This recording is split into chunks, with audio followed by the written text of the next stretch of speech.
The DNA test reads 0% paternity match on my daughter's 10th birthday, while my brother holds my wife's hand under our dining table. But I'm getting ahead of myself. Let me start 3 hours earlier when Emma's crayon drawing changed everything. "Daddy, look what I made!" Emma bounces into the living room, her party dress still pristine, despite 20 kids running around our backyard. The smell of birthday cake mingles with fresh crayon wax as she thrusts the paper at me. "It's our family!" I take the drawing, expecting the usual stick figures. What I see makes my coffee mug, the one reading "World's Best Dad," slip slightly in my grip. There's our house, recognizable by the red door Emma always insists on including. There's her, blonde pigtails and that gap-toothed smile. There's Mommy in her favorite blue dress. And there's, "Why did you draw Uncle Mike in Mommy and Daddy's bed, sweetheart?" The room goes quiet. Not completely. The party continues outside, kids shrieking over the bounce house. But in here, where my parents, my wife Laura, and my brother Mike have gathered to watch Emma open presents, it's like someone hit pause. Laura's laugh comes too quick, too bright. Kids have such imaginations. "Mike, didn't you crash here that one time when David was deployed?" Mike finishes, not meeting my eyes. "Just that once." Emma frowns, tugging at my sleeve. "But Uncle Mike sleeps there lots when you go away for work, Daddy. He told me it's our secret game." If you've ever had that gut feeling something was wrong but pushed it down, told yourself you were being paranoid, you know this moment. When the floor doesn't literally fall away, but might as well have. Mom clears her throat. "Emma, honey, why don't you go check if your friends want more cake? But I want to show Daddy my other drawings." "Later, sweetheart." My voice sounds normal, calm even. "Go play." She skips off, leaving her drawing on the coffee table. In purple crayon, she's labeled it, "My Real Family." Mike's stick figure is holding hands with Laura's. Mine stands separate, briefcase in hand, walking toward what looks like an airplane. "Why did Emma draw you in our bed, Mike?" The party continues for 2 more hours. I smile. I serve cake. I lead the birthday song, while Laura's hand rests on Mike's shoulder during the photos. Something I've seen 100 times, but never really seen. When everyone finally leaves, when Emma's asleep surrounded by new toys, I sit alone in my study with our family photo albums. The leather covers smell musty, like secrets. Our wedding album first, Laura radiant, Mike as my best man. That knowing smile I'd always read as brotherly pride. I turn pages, studying timestamps. Here's Laura, supposedly 7 months pregnant with Emma, at my deployment farewell. The dress stretches tight across her belly. I pull out my phone, counting backwards. 7 months pregnant in September means conception in February. I flip to February's photos. There's one from Valentine's Day. Mike and Laura at a restaurant, keeping each other company while I was stationed overseas. Laura's wearing the lingerie sets I'd sent her from Dubai. The one she said didn't fit right. My laptop holds our shared cloud storage, 8 years of automatic photo backups. I search by date, methodically now, like investigating someone else's life. Here's March, when I was home on leave. Laura's pregnancy test positive, both of us crying with joy. "It must have happened right when you got back," she'd said. Perfect timing. But there, in the metadata, a photo from Mike's phone, auto-uploaded to our family cloud. January 28th, 2:47 a.m. Laura asleep in our bed, sheet pulled to her waist, bare shoulder visible. The perspective is from beside her, from my side of the bed. A hotel receipt falls from between pages. The Marriott downtown, February 14th. 2 adult breakfasts. I was 10,000 miles away that day, sending flowers that Laura said arrived wilted. The date on this receipt. I was deployed. I sit back, evidence spreading across my desk like a disease.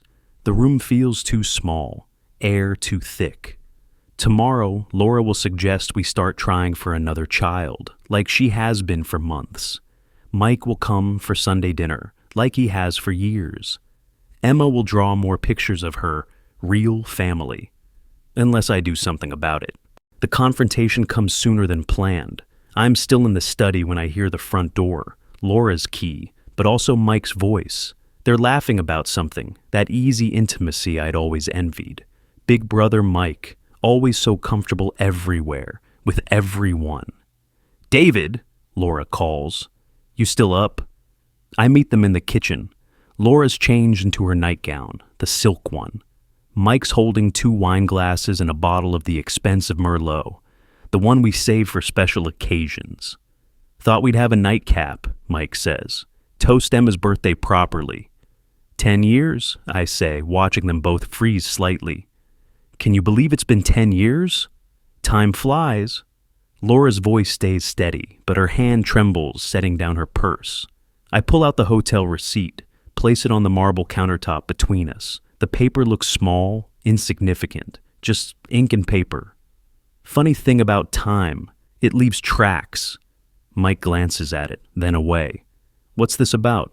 "February 14th, the Marriott downtown, 2 adult breakfasts." I keep my voice conversational, like we're discussing weather. "I was deployed, Mike. You knew that.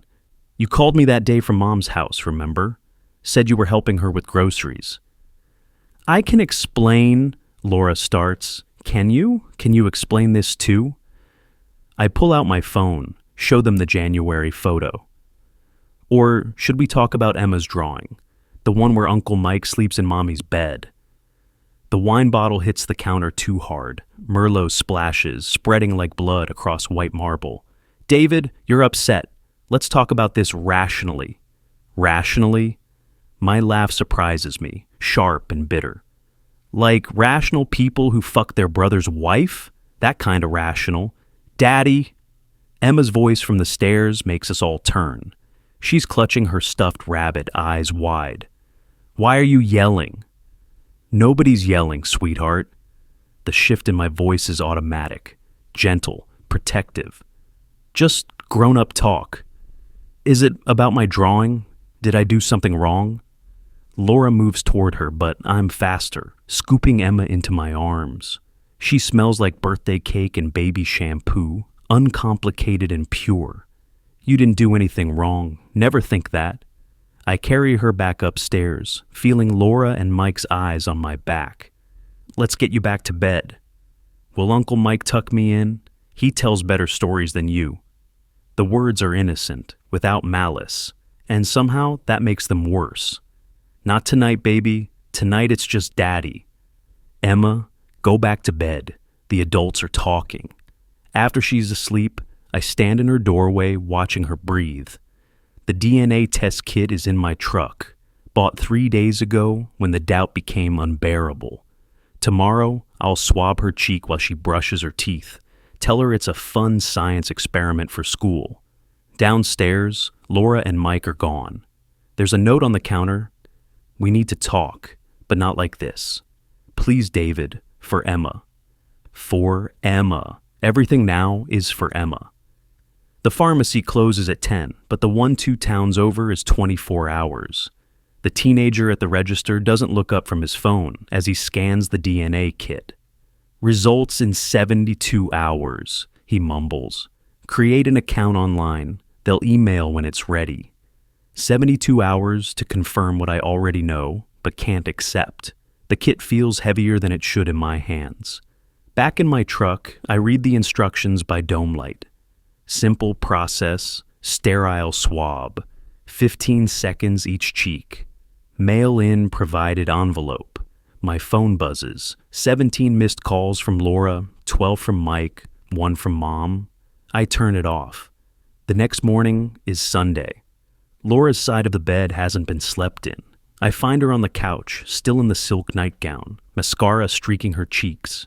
She sits up when she sees me, reaching out, but I step back. 11 years, Shah says quietly. "It wasn't supposed to. We never meant." 11 years? The number hits like a physical blow. "Our entire marriage?" No, not. It started before. before you proposed. We tried to stop when you asked me to marry you, but... But what? You couldn't resist fucking my brother? You were gone so much. The deployments, the training, the conferences. Mike was here. He was always here. Because I asked him to look after you. The irony tastes bitter. I asked my brother to take care of my family. Daddy? Emma's in the doorway again, dressed for Sunday breakfast. Are we still going to Grammy's? The weekly family breakfast, where Mom makes pancakes and Mike tells Emma stories and Laura and I hold hands over coffee. The performance we've apparently been staging for a decade. Not today, sweetheart. Daddy's not feeling well. Is it because of Uncle Mike? She tilts her head, so perceptive. He makes Mommy sad sometimes too. She cries when he leaves. Laura's breath catches. I kneel down to Emma's level, keeping my voice steady. How about you and I go get donuts instead? Just the two of us? Can I get sprinkles? All the sprinkles you want. At the donut shop, Emma chatters about her party, her friends, her new toys. I watch her face searching for Mike in her features. The eyes are Laura's, but the nose, the stubborn chin, the way she gestures when she talks, expansive and confident. Daddy, you're being weird. Sorry, baby, just thinking.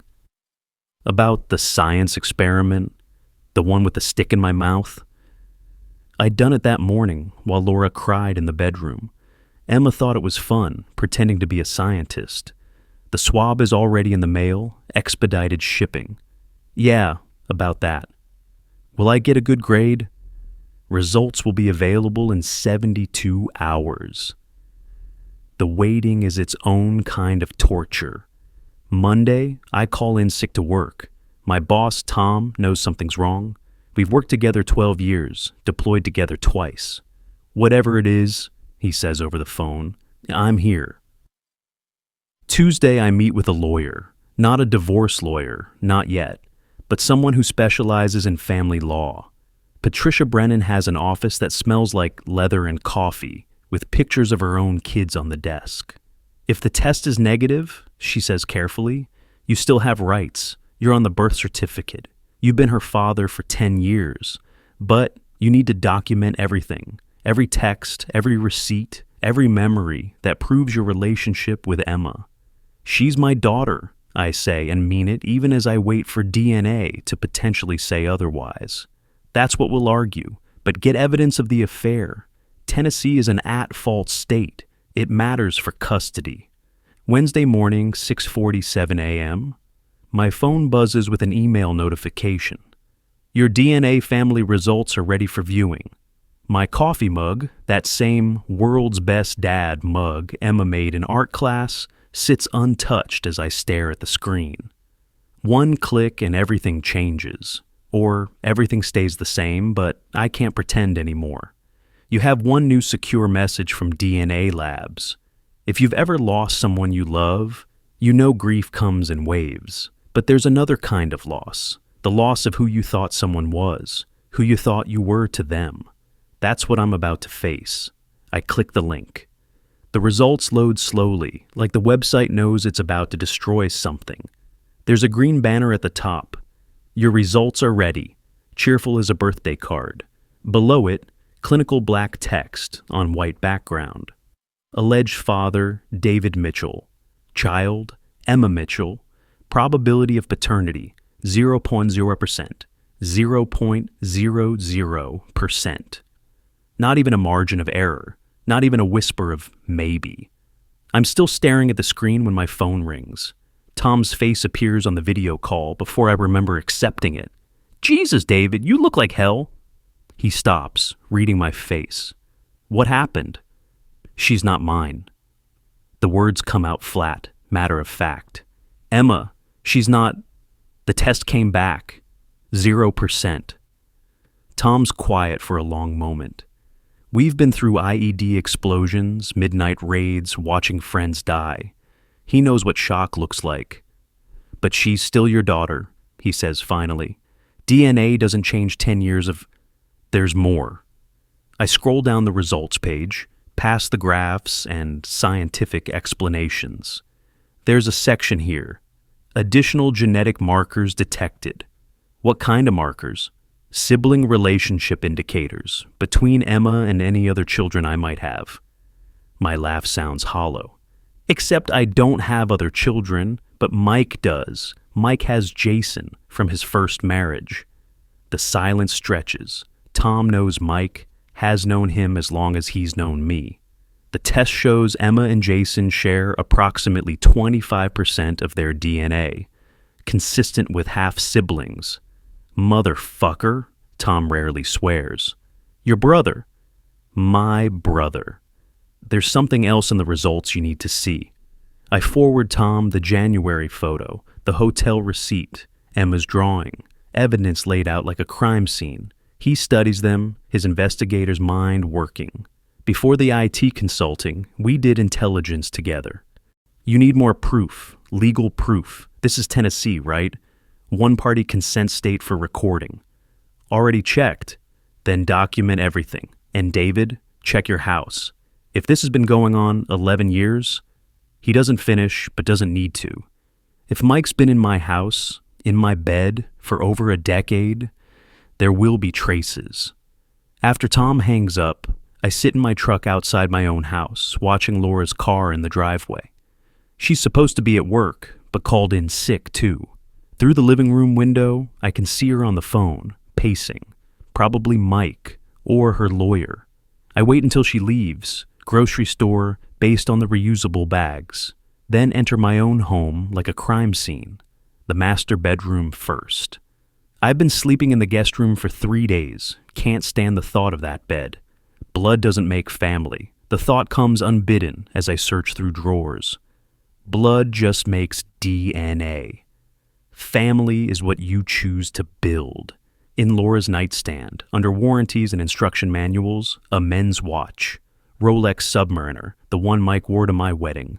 The one Dad gave him when he made the partner at his firm. There's an inscription on the back I've never seen. Forever L. The closet smells like Laura's perfume and something else. Cologne that isn't mine. Behind my suits, pushed to the very back. 3 of Mike's dress shirts, dry cleaning tags still attached. The receipts are dated across the last 2 months, all days I was traveling. Under the bed, kicked behind a storage box, a phone charger that isn't ours. The heavy-duty kind Mike uses for his tablet. In the bathroom, in the back of the linen closet. A razor, men's deodorant, a toothbrush still in its packaging. Like he lives here, like he's always lived here. The letters are in the attic, in a box marked Tax Documents 2013. My hands shake as I open the first one, Mike's handwriting familiar as my own. L. Can't stop thinking about last night. I know we said we'd end it when he got back, but how can I let you go? You're everything. You've always been everything. Since that first night 12 years ago, before he even knew you existed. 12 years. They knew each other before I met Laura. She was Mike's first. And I was... what? The cover story? The stable brother with the good benefits and deployment schedule that left her free? More letters, spanning years. Some explicit, some mundane. Grocery lists, inside jokes, plans for when David's gone. One from Laura, dated 3 months ago. Emma asked about Jason again. She doesn't understand why her brother can't come to her birthday. It's getting harder to keep them apart. Maybe it's time to tell David. Maybe he'd understand. He loves Emma so much, and you're his brother. These letters go back 11 years. I photograph everything, upload it to a cloud account Laura doesn't know about. Then I hear the garage door. Laura's home. She finds me in Emma's room, standing by the window where Emma likes to draw. The afternoon light makes everything look golden, peaceful. We need to talk, she says. No, we need to get Emma help. She's been living in the middle of your lies her entire life. She doesn't know. She draws pictures of Mike in our bed. She asks why her uncle knows her bedtime stories better than her father. She knows Laura. Kids always know. Have you ever had to protect a child from adult mistakes? To shield them from the wreckage while you're still crawling from the rubble yourself? Dr. Martinez comes recommended by Tom's sister, a child psychologist who specializes in family trauma. Her office has toys, art supplies, miniature furniture for role play. Emma thinks it's fun, a new game. "Can you draw your family for me?" Dr. Martinez asks while I watch through one-way glass. Emma picks purple first, her favorite color. She draws herself in the middle, yellow hair, big smile, then Mom on one side, Dad on the other. Normal, but then she adds another figure, behind Mom, taller. "Who's that?" Dr. Martinez asks gently. "That's Uncle Mike. He's always there, but supposed to be invisible." Emma picks up a black crayon, scribbles over Mike's figure. "Like that. We don't talk about Uncle Mike when Daddy's home." "Why not?" "Because it makes Daddy sad. And when Daddy's sad, he goes away again." My chest tightens. She thinks my deployments were because of her, because she couldn't keep the secret well enough. "What happens when Daddy goes away?" "Uncle Mike comes. He and Mommy stop pretending." She draws another picture, the same figures but arranged differently. Mike and Laura close together, Emma between them, me off to the side with my back turned. This is the Knight family. The Knight family? When Daddy's gone, Uncle Mike reads stories and makes breakfast and takes me to school sometimes. He says I'm his special girl, but it's our secret. Dr. Martinez continues, gentle but thorough, as Emma reveals 11 years of carefully managed deception through crayon and construction paper. She draws Jason, my brother who can't visit. She draws the lake house, where we go when Daddy works. She draws Christmas morning, 2 versions, one with me, one with Mike. "Daddy, why does Uncle Mike tuck me in when you travel?" After the session, Dr. Martinez speaks carefully, professionally, but I can see the concern in her eyes. Emma's not showing signs of abuse, which is good, but she's clearly been coached to keep secrets, to maintain 2 different realities. This is psychological manipulation, even if unintended. She's internalized that love requires deception. What do? Document everything? Get her into regular therapy? And Mr. Mitchell? Whatever happens with your marriage, Emma needs to know that none of this is her fault. Children blame themselves when adult relationships fail. She's everything to me. Then show her what healthy love looks like, without secrets. Patricia Brennan's law office feels different this time, more real. She reviews my evidence, the photos, the letters, Dr. Martinez's preliminary report, the DNA results. This is good, very good. The affair, the manipulation of Emma, the psychological impact. Judges don't like adults who put children in the middle of deception. She pulls out a thick folder. But there's something you need to understand. What? Mike's been consulting his own lawyer, filed a petition. For what? Parental rights, based on biological paternity. The room spins slightly. He can do that. He can try. Tennessee law is complex here. You're the presumed father, married to the mother, on the birth certificate, 10 years of parenting. But biological fathers have sued successfully before, especially when they can prove ongoing involvement. Ongoing involvement? He was fucking my wife, and apparently co-parenting Emma, according to these drawings, taking her to school, bedtime stories, family vacations when you were deployed. She spreads out printed screenshots, Mike's social media, photos I'd never seen. Emma at the zoo with Mike and Laura, Emma at Mike's cabin, Emma with Jason, labeled cousins, but looking like the siblings they are. So what do? We fight, but you need more ammunition. The court will order a guardian ad litem, someone to represent Emma's interests. They'll interview everyone. And Mr. Mitchell? She leans forward. In these cases, the parent who looks most stable, most focused on the child's needs rather than adult drama, that parent usually wins. You need more evidence. Set up cameras. The security company installer doesn't ask questions. People get cameras for lots of reasons: theft, vandalism, peace of mind. He shows me the app, how to monitor remotely, how to save footage to the cloud. Motion activated, he explains. You'll get alerts on your phone. I've chosen strategic locations: front door, back door, hallway, outside Emma's room, living room, not the bedroom. Whatever happens there, I don't need to see it again. Laura doesn't notice them at first. The camera's no bigger than smoke detectors. But Mike does, the next Sunday when he comes, despite my explicit text not to. He looks right at the living room camera, a slight smirk on his face. Really, David? Cameras? My house? My rules? Our daughter? My daughter? The words come out sharp. Check the birth certificate.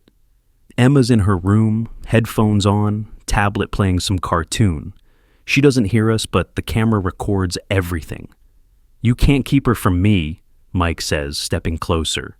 She's mine. Blood proves it. Blood? I laugh, bitter. Blood doesn't make you a father. I changed her diapers while you were sneaking out the back door. I taught her to ride a bike while you were pretending to be the fun uncle. I sat through every fever, every nightmare, every school play while you played house with my wife when convenient. Laura loves me? She's always loved me. Then why did she marry me? His silence is its own answer. Money, stability. The good brother who'd provide while the exciting brother provided everything else. Motion detected in master bedroom. View now. The alert comes at 2 a.m. I'm in the guest room, not sleeping, just staring at the ceiling. I don't click the notification, but I save it. Add it to the folder of evidence that grows daily. Morning comes gray and cold. I make Emma breakfast. Pancakes, her favorite. She draws while she eats. Another family portrait. This time, I notice Mike's not in it at all. No Uncle Mike today? I ask carefully. He makes you sad. She looks up at me, 10 years old but somehow ancient. I don't want you to be sad anymore, Daddy. Baby, none of this is your fault. I know, but she says it the way kids do when they don't really believe it. How about we make a deal? No more secrets in this family. Even if we think it might hurt, we tell the truth. Can you do that? She nods solemnly. Does that mean you'll tell me why Mommy cries at night? When you're older, maybe. And why Uncle Mike can't come over anymore? That's complicated. Everything's complicated now. She goes back to drawing, adding a small figure at the edge of the page. That's Jason, my brother. I know he's my brother, Daddy. He has my same eyes. The truth, spreading like cracks in glass. Soon it will shatter completely, and we'll have to build something new from the pieces. But what and how? My phone buzzes. Laura texting from the bedroom. We need to talk about custody. Mike wants joint. Please, David, don't make this uglier than it has to be. Uglier? We haven't even started yet. What would you choose, boundaries or forgiveness? Sometimes the only way forward is through the broken glass, even if it cuts you with every step. The meetings with lawyers multiply. The evidence folders grow. Emma continues therapy, continues drawing families in his different configurations, searching for one that makes sense. And somewhere in all of it, a strange thing happens.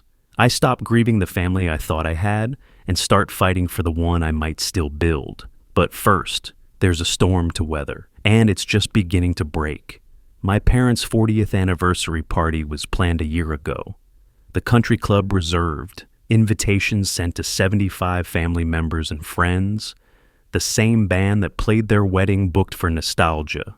What wasn't planned was me standing at the microphone with a USB drive that would destroy everything.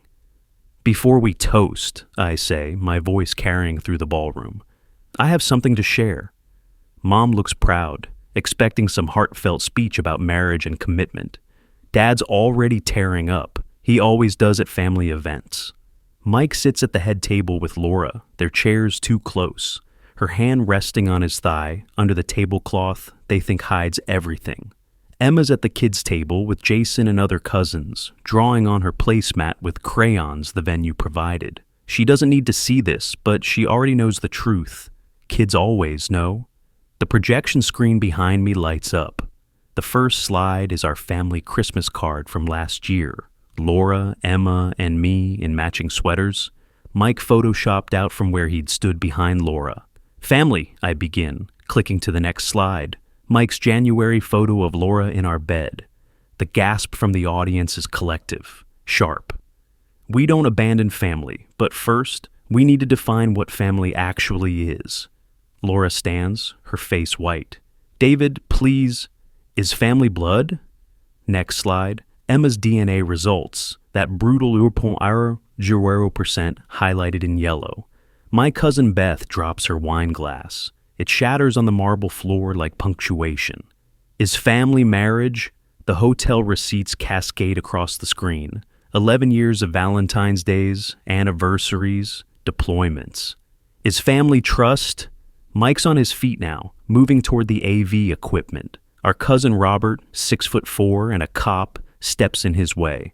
Let him finish. The letters appear next, excerpts only, enough to paint the picture without the pornographic details. Mike's handwriting, Laura's confessions, their plans for after David finds out. Or is family choice? The last slide, Emma's therapy drawings, the night family and day family. The invisible Uncle Mike, the brother who can't visit. David Mitchell, you bastard! Mike lunges forward, but Robert and 2 other cousins restrain him. 11 years, I tell the room, their faces a mix of shock, pity, disgust. My entire marriage, my daughter's entire life, my brother and my wife. Mom's crying. Dad's face has gone from tears to stone. Aunt Patricia is filming everything on her phone. This will be on Facebook within hours. But here's what I learned. I look directly at Emma, who's watching with those 2 wise eyes. Family isn't who shares your blood or your bed. Family is who shows up, who stays, who chooses you every single day, even when it's hard. I click off the presentation. So here's to family, the real kind, the chosen kind, the kind that doesn't require lies to survive. Before the toast, I have something to share. The fallout is immediate. Mom slaps Mike hard enough to echo through the ballroom. Dad tells Laura to leave, that she's no longer welcome at family events. The party dissolves into chaos, some people confronting Mike and Laura, others comforting me, a few just fleeing the drama. I find Emma at the kids' table, still drawing. She's added to her placemat picture, me standing alone but smiling, surrounded by hearts. You okay, baby? Are we going home now? Yeah, let's go home. But home isn't the same house anymore. I've moved into Tom's garage apartment, Emma with me every other week, while the lawyers battle over custody. The divorce filing was straightforward, adultery, documented and undeniable. But custody is where it gets complicated. The courtroom smells like old wood and disappointment. Judge Harrison looks like she's seen everything, twice, and is tired of all of it. Laura sits with her lawyer on one side, Mike with his on the other. They're fighting for joint custody. All 3 of us, like some polyamorous parenting nightmare. Your Honor, Mike's lawyer begins, my client is the biological father. DNA proves this conclusively. He has been actively involved in the child's life since birth. As the uncle, my lawyer Patricia interrupts, deceiving both the child and Mr. David Mitchell about his true role. The deception is irrelevant to biological reality. The deception is entirely relevant to the child's psychological well-being. Patricia pulls out Dr. Martinez's report. Emma Mitchell has been in therapy for 2 months, processing the trauma of discovering her entire life was built on lies. Judge Harrison reviews the report, her expression unreadable. I'd like to hear from the guardian ad litem. Ms. Jennifer Walsh stands, a small woman with sharp eyes who's spent 3 weeks interviewing everyone in Emma's life, teachers, coaches, friends, parents, therapists. Your Honor, Emma Mitchell is a remarkable child who has shown incredible resilience. However, she's explicitly stated her preferences multiple times. She wants to remain with David Mitchell, who she considers her father, regardless of biology. Children don't get to choose, Mike's lawyer starts. At 10 years old, Emma's preference carries weight, Judge Harrison interjects. Especially given the circumstances. Mr. Michael Mitchell, please stand. Mike rises, his designer suit perfect, his face arranged in what he probably thinks is paternal concern. You had numerous opportunities over 10 years to establish legal paternity. You chose instead to maintain a deception that served your purposes. Access without responsibility. You let another man raise your biological child while you played the fun uncle. Your Honor, I'm not finished. Mr. David Mitchell, please stand. I rise on unsteady legs. You've been Emma's father in every way that matters for 10 years. The law recognizes psychological parentage. Biology alone doesn't determine custody. She pauses, studying us both.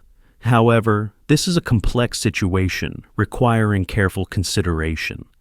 The court recognizes psychological parentage. She orders a recess, asks to meet with Emma in chambers.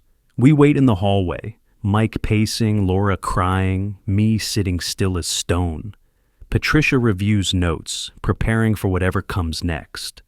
30 minutes later, we're called back in. Judge Harrison looks different somehow, softer maybe. I've spoken with Emma. She's quite articulate for her age. A small smile. She brought drawings to show me, very illuminating. She holds up one of Emma's recent pieces. Me helping her with homework, just the two of us, labeled My Real Dad. Emma told me, and I quote, DNA doesn't make someone a dad. Showing up does. David showed up, Mike just visited. Mike makes a sound like he's been punched. Therefore, I'm awarding primary custody to David Mitchell, with supervised visitation for Laura Mitchell every other weekend. Mr. Michael Mitchell. She pauses. You may petition for supervised visitation after completing a parenting course and 6 months of family therapy with Emma, if she agrees. You can't, Mike starts.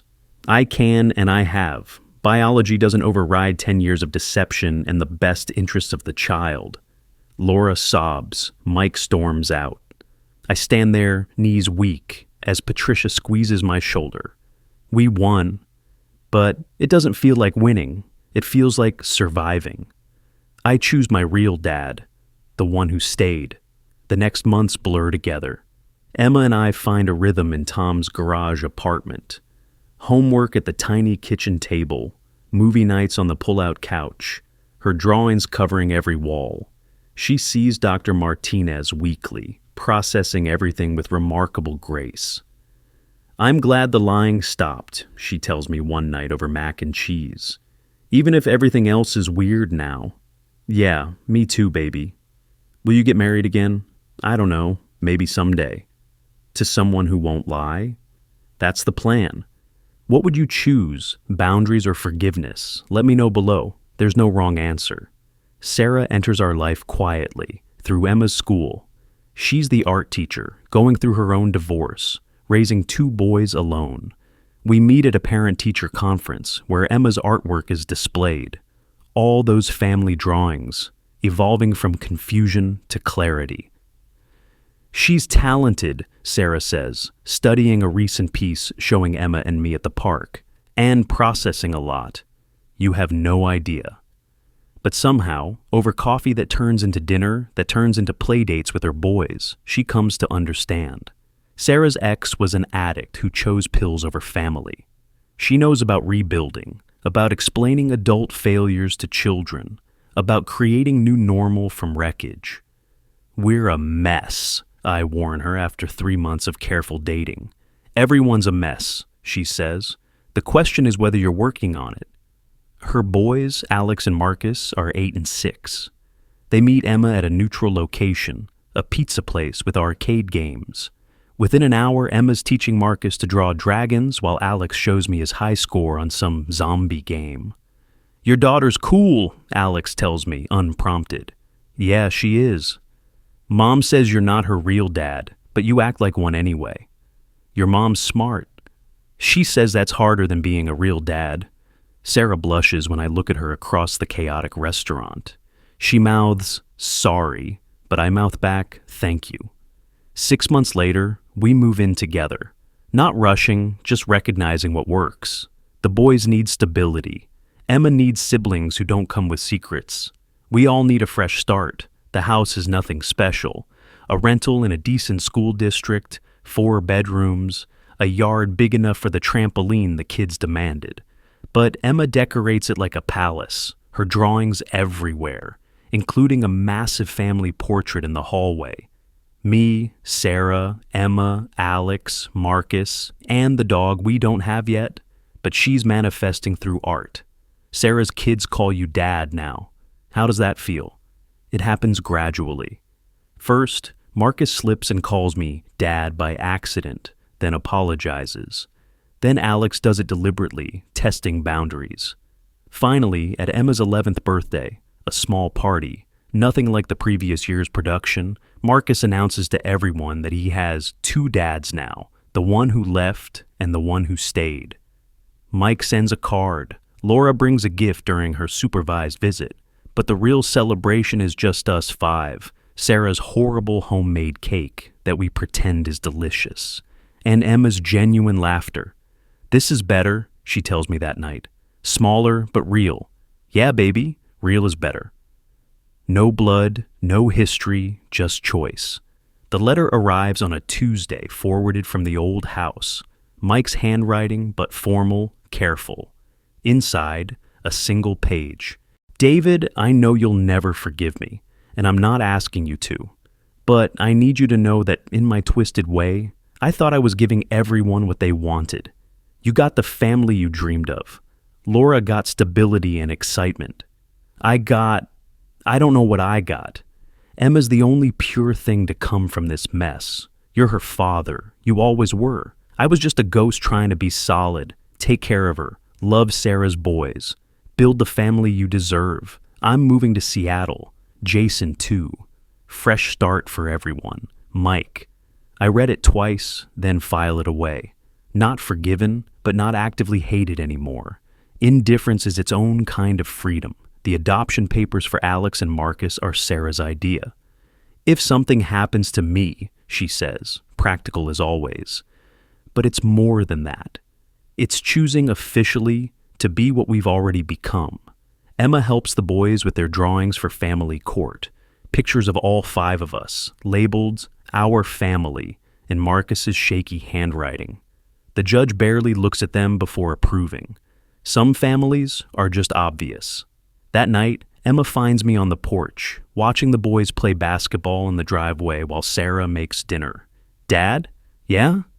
Remember when you said blood doesn't make family? I remember. You were right. She leans against me, 11 years old and wise beyond measure. This is better, messier but better. How do you figure? Because everyone here chose to be here. Nobody's pretending. The boys crash into us, demanding we play too. Sarah calls the dinner's ready. The dog that we finally got barks at squirrels. Life moves forward, imperfect but honest. Later, much later, Emma will write a letter for her college essay about families. How they break, how they rebuild, how sometimes the family you choose is stronger than the one you're born into. She'll send it to me first, asking if it's okay to share our story. It's your story too, I'll tell her. You get to tell it. But for now, she's 11, healing, surrounded by people who chose her and whom she chose back. Laura sees her every other weekend, trying to rebuild trust grain by grain. Mike sends birthday cards from Seattle, nothing more, and we 5, 6 with the dog, make our own kind of family. Blood doesn't make family, choice does.